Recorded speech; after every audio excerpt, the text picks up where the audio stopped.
Good afternoon. I have to admit, I told my wife this morning when I was coming, I said, did you ever imagine in your wildest dreams that I would get to go speak on behalf of two giants in the conservative movement, the Heritage Foundation, the Georgia Public Policy Foundation? She just kind of looked at me and said, you were not in my wildest dreams. But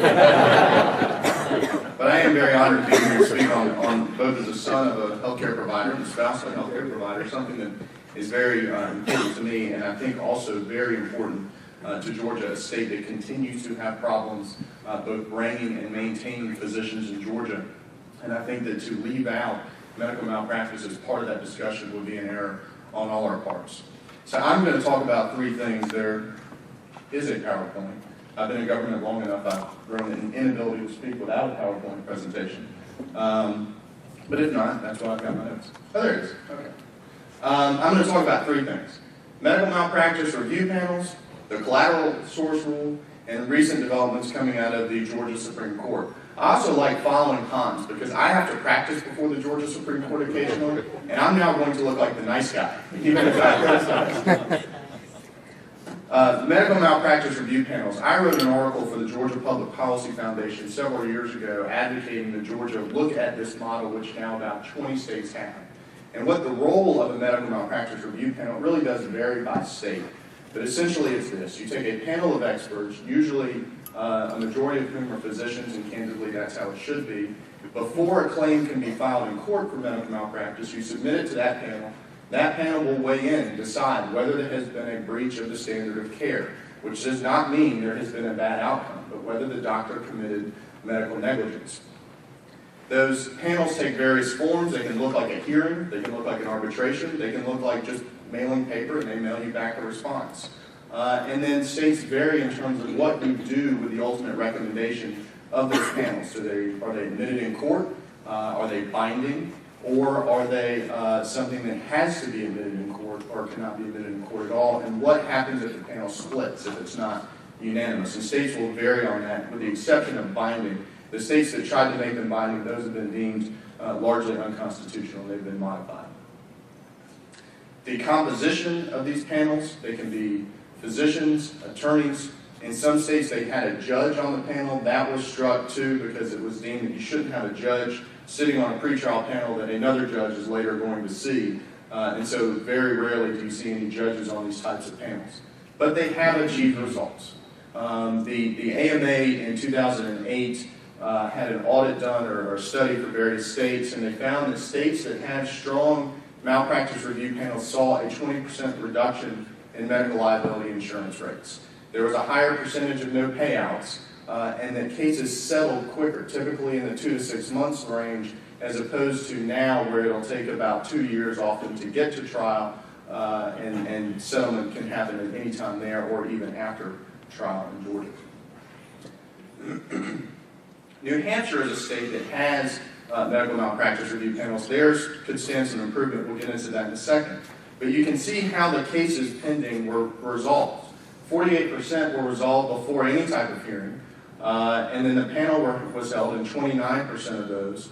Panels were waived because it's voluntary in 21%, and only 2% of medical malpractice cases actually went to trial. Sounds like that 2% is fairly similar to Georgia.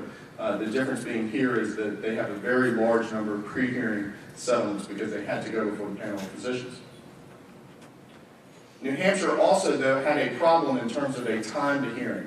Of the 48 cases studied, 43 of them could not get to a malpractice review panel until over 12 months. And part of the reason for that is that New Hampshire is a relatively small state, couldn't find physicians willing to serve on the panels or have the time to serve on the panels.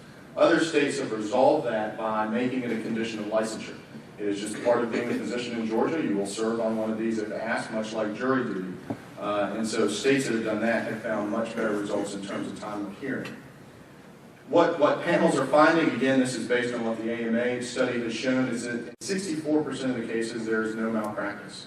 Now, one of the things you will hear from the trial bar is, well, if you let doctors decide if there's malpractice, there's never going to be a finding of malpractice because doctors all stick together and they're horrible people and all this kind of stuff, which I disagree with on several levels. But Indiana shows that's wrong. In 20% of the cases, the physicians on this panel did find that there was medical error. So it is not an immunity system for physicians at all. Now, this doesn't mean that a jury is not ultimately going to decide, based on expert testimony, again, from physicians, whether medical error has occurred. And then this is perhaps one of the best slides because it shows the varying types of systems as they operate across the country. Maine has a mandatory malpractice review panel. If you want to file a claim in Maine, you've got to go to the panel. Virginia's is voluntary, you can, and Florida has none. You can see the claims without payment that are obviously for the best for healthcare providers in Maine where it's mandatory. The defense costs are lower, which makes sense because if you go to a panel and 3 physicians say, you have no case, the chances are the plaintiff's attorney is not going to want to put their own money on the line to bring that case to trial, particularly if that evidence of those physicians' decisions can be brought into trial. Similarly, if you're representing the provider and you've already got 3 physicians saying, there's a problem here, you're going to want to settle relatively quick before the expenses get compounded and so on. The total claims cost also much lower in Maine. Now, granted, there are probably other reasons for that. Standard of living in Florida is higher, but the number from 82,000 to 782,000 is very, very dramatic. And then again, one of the I think, better arguments for the malpractice review panels for both sides is that it settles things faster. If you can get in front of a panel faster, you have 3 experts which are going to have to review a case anyway, and they can resolve it much quicker. You resolve the cost of litigation, and you move forward. So what would I recommend for Georgia, having looked at what other states do? Number one, if legislators are going to go down this road, do make it mandatory. If you don't, it will not be used that much. Otherwise, people will choose to go forward without it. You really have passed a law and probably spilled some blood for not much reason. The composition, I would suggest that it be made up of physicians. I don't think anyone else really adds much value to a panel deciding whether a physician committed medical error, other than someone who actually knows what a medical error looks like. States that have attorneys on there, I understand, and if there would need to be an attorney, certainly I would make them non-voting, because they could raise issues of, this is what it would look like at trial. The attorney might be an asset to the panel, but the attorney, I would suggest, should not be deciding if medical error has occurred. And then, as I've already talked about, I think in order to make it work, the participation would have to be a condition of licensure, and you also want to provide immunity for any physician that participates, much like we do currently in peer review. You would not want another physician coming out and suing one of the doctors on the medical review panel for something, or have the plaintiff sue one of those doctors on the review panel and claim that they had somehow injured them. And one of the things one of the states had that I thought made sense is that you compensate the members after the first day.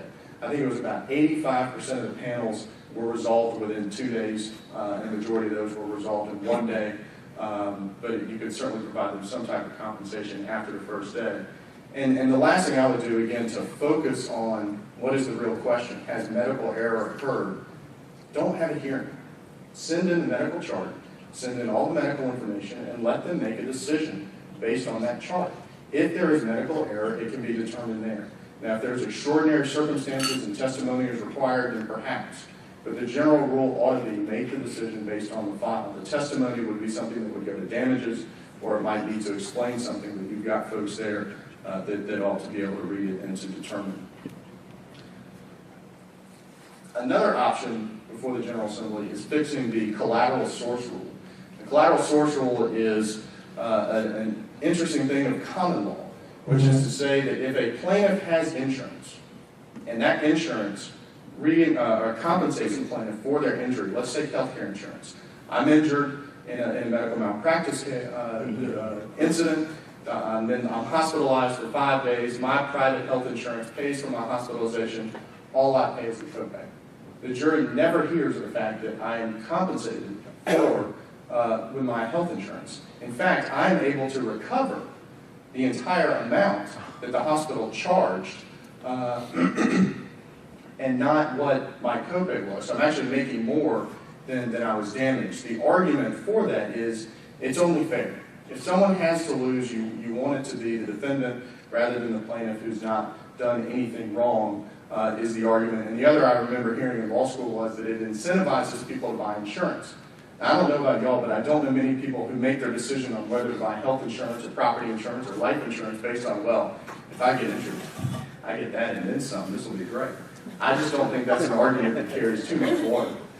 42 states do limit the collateral source rule in some way. In some cases, the evidence is admissible. In some cases, providers will get a credit for insurance against damages. Our competitors, Florida and Tennessee, are two that do. And we are an outlier, but we are surrounded in some extent by outliers.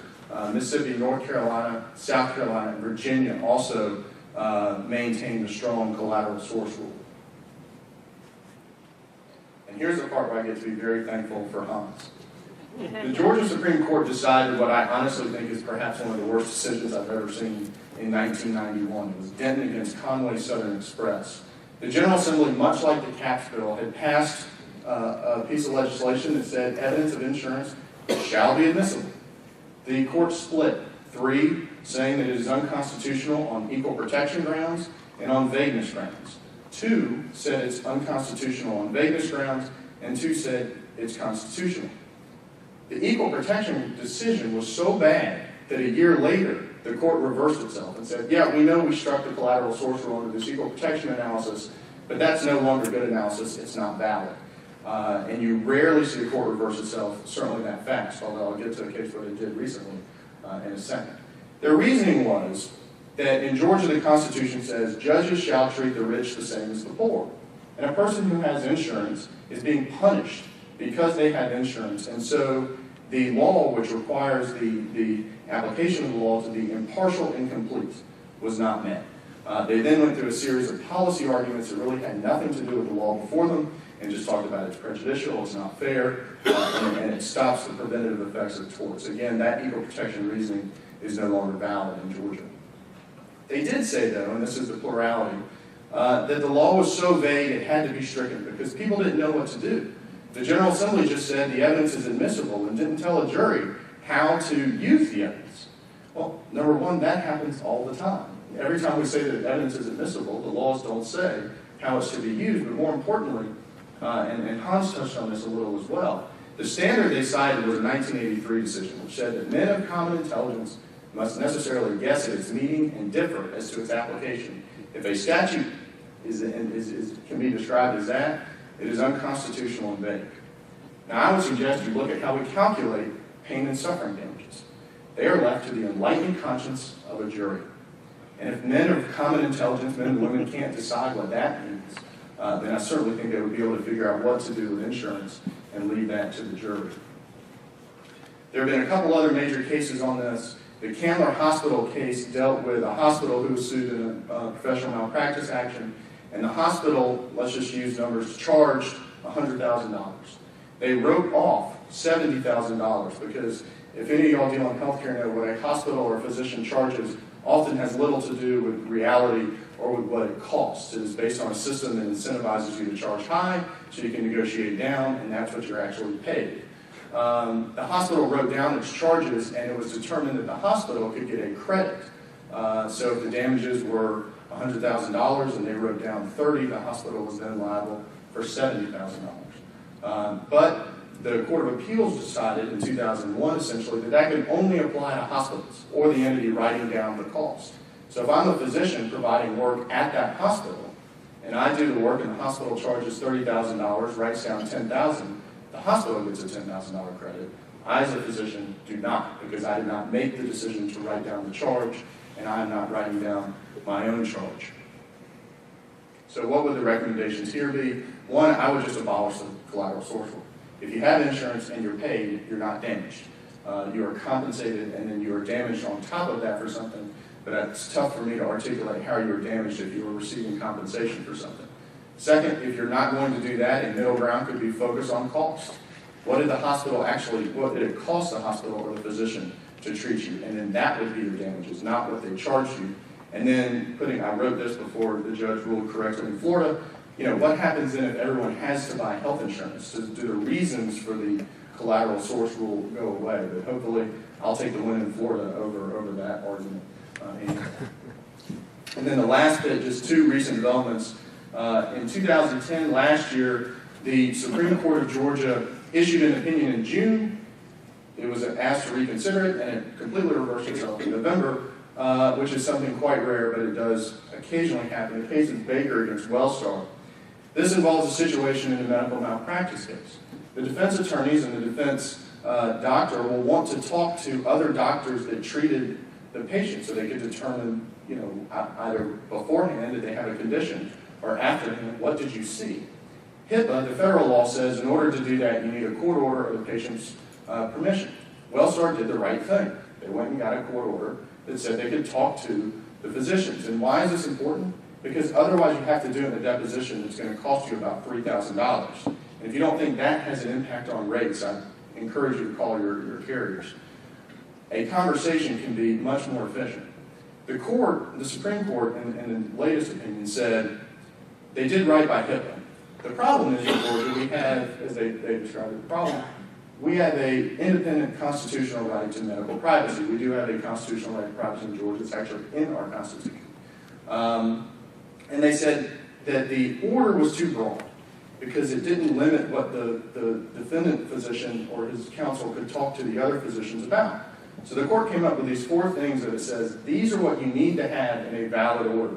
The names of who's interviewed, the medical conditions at interview, stress that it's voluntary, and that the interview can be at the request of the defendant or their counsel. The authority for this was a case out of New York and a law review at least written by 2 Georgia attorneys. Not a law review article, but an article written by them.